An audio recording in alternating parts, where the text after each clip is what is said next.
Welcome to Yoga with Jules. Today we're going to be doing chair pigeon pose.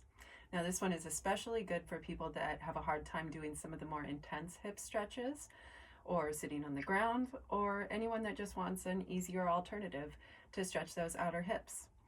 So you do this one by putting one foot on top of the other knee. Then you're going to have one hand on your knee, one hand on your foot.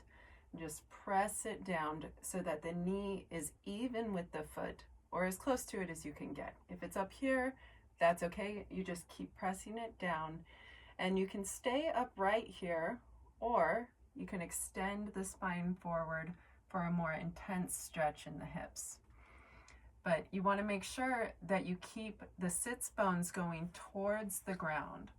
And if you can get your arms all the way onto your legs, and go ahead and do that, but keep checking in to make sure that your sits bones are going towards the ground, because it helps to give you more space in your lower back to extend your spine forward.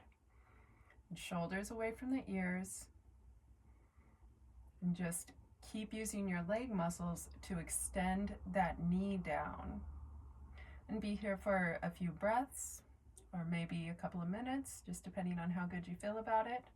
When you're ready to come up, you're going to extend through the spine to come back up and bring your foot to the ground. And of course, we're going to make sure that we do the other side. So you're going to bring that foot up, put it on your knee, one hand on the knee, one hand on the foot, and press them down. Try to get that knee in line with the foot, shoulders down and back, sits bones towards the ground.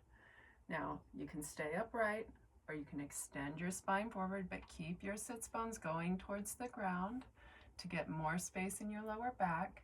And if you can bring your elbows onto your leg here, then go ahead and do that, because it makes it a little bit easier to just relax into it and extend the spine forward, because then you have your body weight doing a lot of the work for you here. So keep your leg muscles extending that knee down. And give it at least a few breaths here, longer if you feel good about it. And then extend through the spine to come back up and bring that foot to the ground. And that is chair pigeon pose. Thank you for joining me. Namaste.